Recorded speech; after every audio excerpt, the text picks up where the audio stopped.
All right, the energy is somewhat there, still there. I hope we can lift it up for you guys. My name is Loyiso Madinga. I am from South Africa. Oh, okay. All right, take their passports away. But they can attest that South Africa is currently going through an energy crisis where we have scheduled rolling blackouts every day. So I'm here in New York City to charge my phone. It's expensive, yes. But progress is not cheap.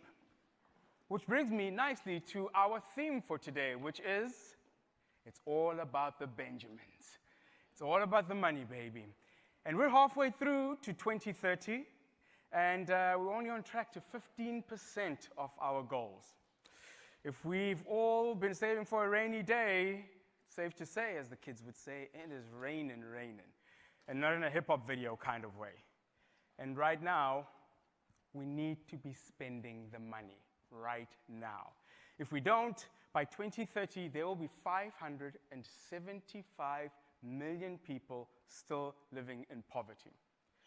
Some might describe that as not great, but we can be great. So, what's missing? One thing we know is that the price tag for achieving the global goals seems hefty. And contrary to popular belief, especially on TikTok, you can't just manifest money. I have tried. Good news is there's already enough money to go around and jumpstart the progress on the global goals. So, what is it that's missing then? We've got the money, we've got you guys here doing the things.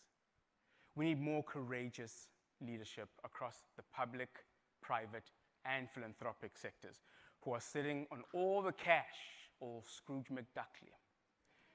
We need to upgrade the current global financial system and build a fairer and more dynamic model to meet the challenges of our time.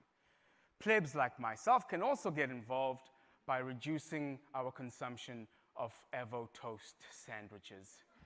Millennials, the guilt is with us. You know, we started that mess. We need radical change at an international level. But we also need to change at a corporate and community level, because there's no amount of money that will bring about the changes without all of us who can do something getting stuck in. We can all get involved, and you're about to find out just how. First up, to help us understand why development finance reform matters and what it actually means, please welcome onto stage somebody who is the CEO of the Gates Foundation, the 2023 most enviable abs on men's health, Mark Suzman, and the Executive Director of the African Center for Economic Transformation, the effervescent Mavis Owusu-Gyamfi. Warm round of applause, please.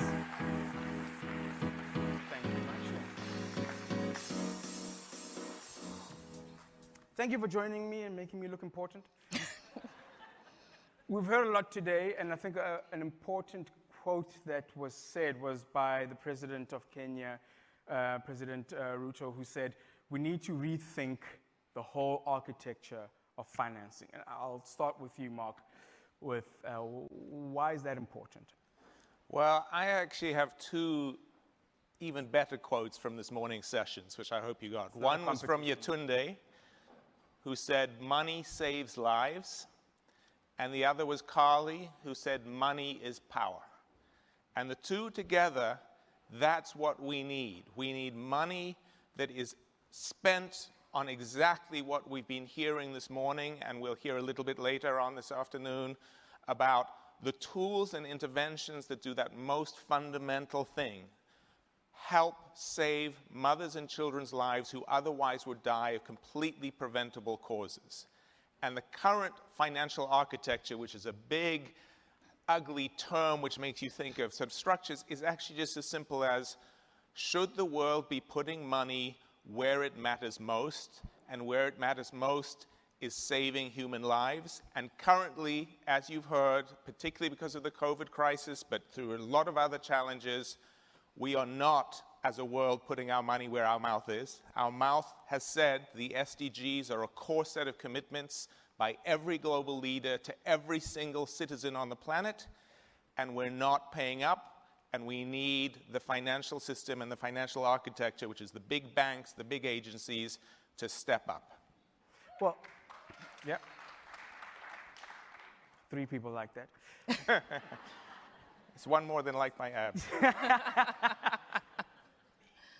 So what does that mean in practice? I'm going to ask you, what does that mean in practice on the ground, in communities, especially in Africa, where I need to charge my phone? So what it means in practice globally is this. We need to move money from where it is sitting unutilized to where it is most needed. And it also means we need to stop draining money from where it is most needed to where it is not needed. So that's simply what it means in practice. I agree with Mark. We have a global financial architecture that's outdated. We're talking about a system that was built at a time where most women in this room could not vote, could not get a job, or open a bank account without a man's permission. We're talking about a system that was built when most of Africa, actually, were colonies of Europe. How can it be fit for the world we live in today? But for me, what we need now is we need voice. We heard President Ruto. And if we had voice as Africa, it would be very simple. You would hear 4 things from us.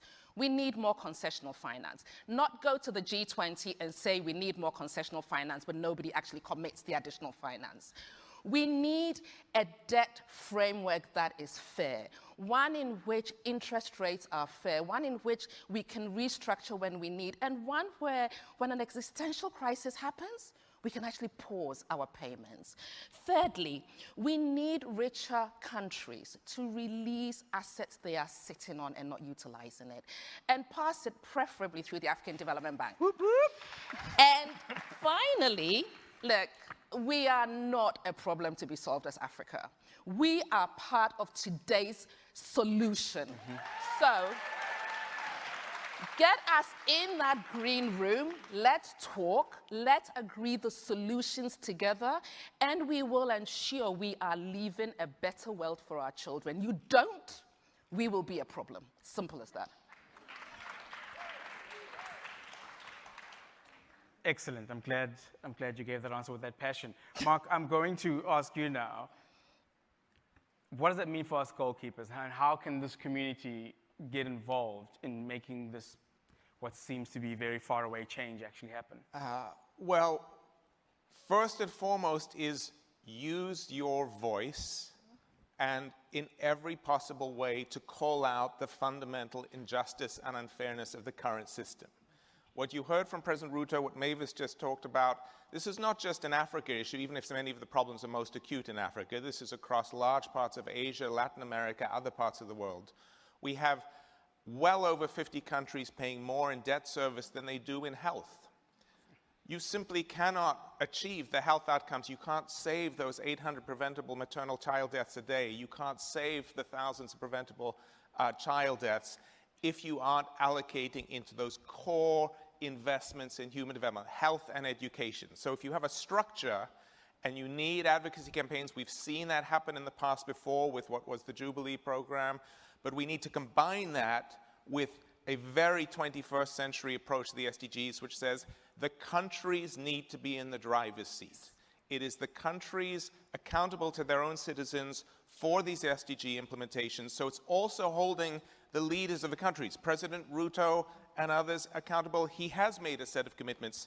The Kenyans and the need to hold him accountable, and he wants to be held accountable. How can we combine that and not make it an abstract thing that sits up and is filled with acronyms that goes on, conference circuits, and make it something very real about, essentially, show us the money.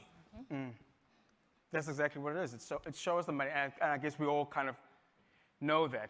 Everything we're trying to do is based around the money. And we have the solutions sitting in this room, and everybody's trying to do their best. But what would it mean if we do not achieve the things we say we're going to achieve? What does it mean if we do not release these monies and create this reform, especially for the young people? Okay, so Loyiso, Africa is the world's fastest growing and youngest population. We are sitting on natural resources that can drive the world's green industrialization. And we are quickly becoming the world's largest single market.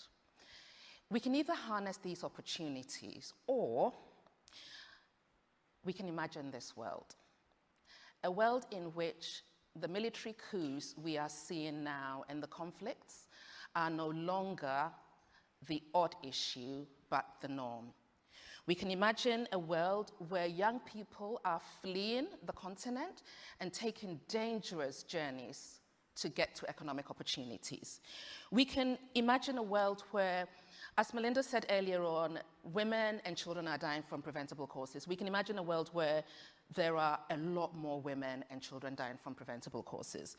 And worst of all, we can imagine a world where we suddenly become a net contributor to climate change. None of us wants to imagine that world. So I just want to leave all of you with a Kenyan proverb. Treat the earth well, because it is not handed to us by our parents. It is loaned to us by our children.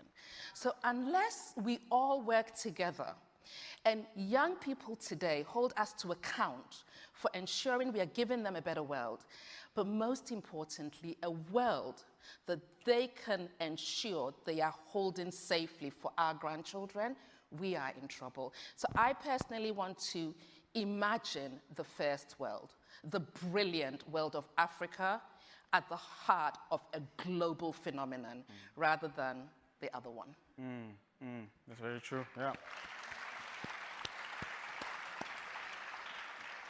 And I'm glad they've allowed the space for us three young Africans to sit here and discuss this. I'm young. I don't appreciate any of those giggles. Thank you.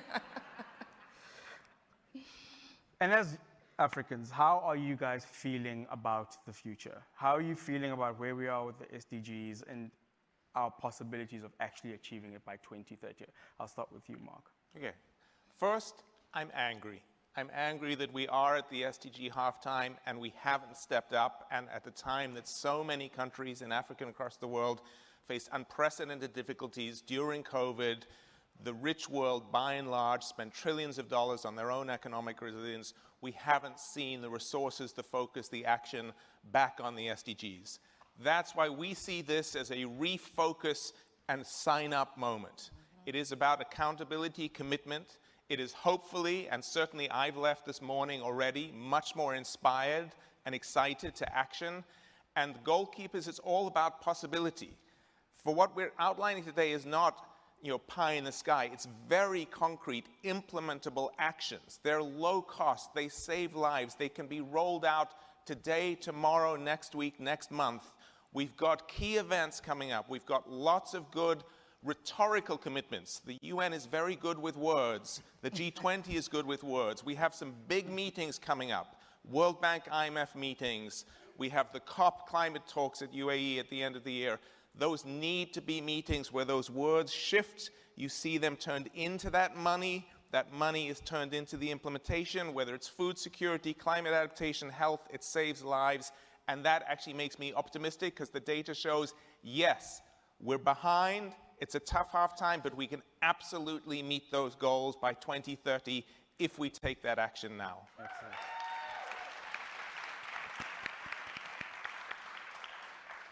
So I'm optimistic and I'm hopeful. I'm hopeful because young people today are innovative and dynamic, and they care less about race and sexual orientation and more about coming together for a better world. That makes me hopeful.